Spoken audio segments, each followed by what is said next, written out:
Assalamualaikum and hello Green World. Welcome back to our program, Planet of the Plants. Today, we'll be discussing a quite interesting topic that will open our eyes as environmentalists.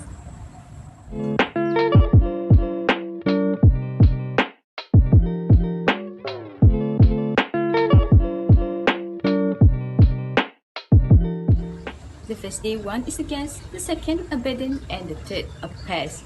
That's right, pest problems, which is one of the most irritating problems in agriculture sector.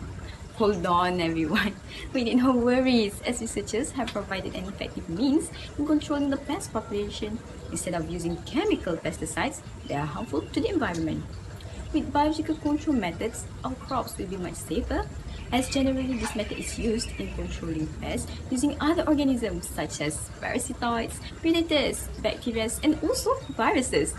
However, although biological control has advanced in various fields, it still remains just one of several pest management methods. Based on statistics by BioCat database, the percentage of biological control successes in several countries only exceeded about 15% in the past few decades. To further extend on this issue, we have invited one of the famous biological control practitioners, Dr. Markona, and her co-workers, Shamira Shazwani and Fatih Shamimi. Dear audience, please welcome Dr. Markona. Hello and good day everyone. So today, me and my co-workers will throw light on this issue, which is the usage of biological control itself that is not enough in suppressing the population of pests. We would like to clarify that our discussion is based on a journal, Synergizing Biological Control, Scope for Sterile Insect Technique, Induced Plant Defense and Cultural Techniques to Enhance Natural Enemy by G.M. Gurr or L. Vederus that was published by Elsevier in 2010. So this paper is discussing the interactions of biological control and other forms of pest management, which are induced plant defense and novel non-toxic plant protection compounds, sterile insect technique, we also known as SIT, and cultural technique. The researchers of this paper had concluded that new strategies can be developed by combining the biological control with other techniques in order to control the pest efficiently. Firstly, we will look at the problems that are being pointed out in this journal. The first problem that we discovered is about the use of biological control itself. It is not enough to suppress the pest population. The second compilation is the little consideration given on the combination of different pest management methods. These problems had made us wonder about one question: how can this new strategy, which is the combination of pest management methods, will increase globally in demand? From this paper, the combination of biological control and other various strategies help to control the pest population efficiently would be the hypothesis of this study. For the details about the journal, I will pass to my co-workers Fatih Shamimi, Shazwani and also Shamira to elaborate more on this. Thank you, Dr. Mar. So Shazwani and I will explain the significant methods and the result obtained, which are also considered as the important points that were highlighted in the paper.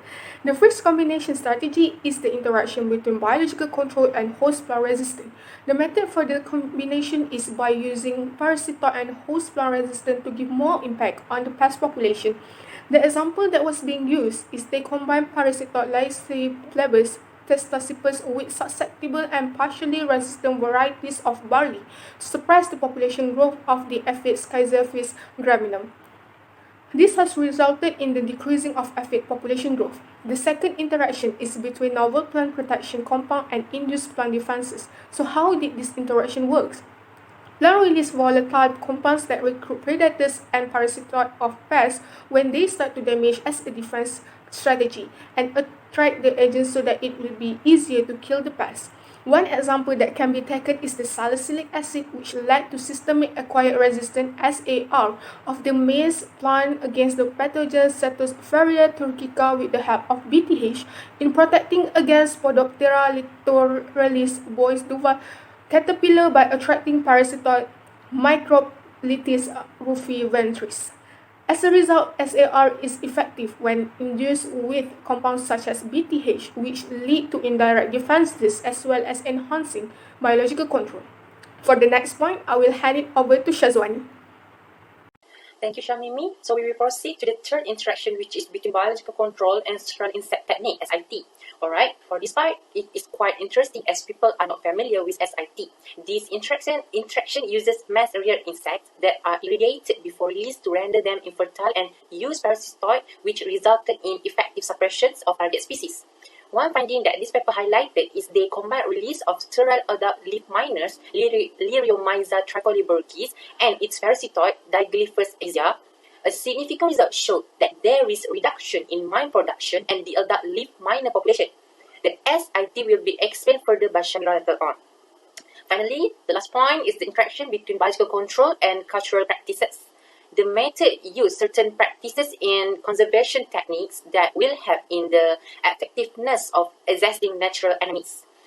An example can be taken from this study is using strip harvesting of alfalfa that release fluorescent dye which mark predators on the uncut strips, preventing predators from being cut through tractor-mounted mower. Then it will move to the regrowing plants of the adjacent strips to control Helicoverpa species pest larvae. These practices resulted in the efficiency of predators that exerted more effective control of pest larvae than in areas where strip harvesting was not used. In this case study, they also provide a few striking findings which caught our eyes. So Shamira will take place on that. Alright, we will proceed with the findings that have caught our attention, which will also be supported by basic findings.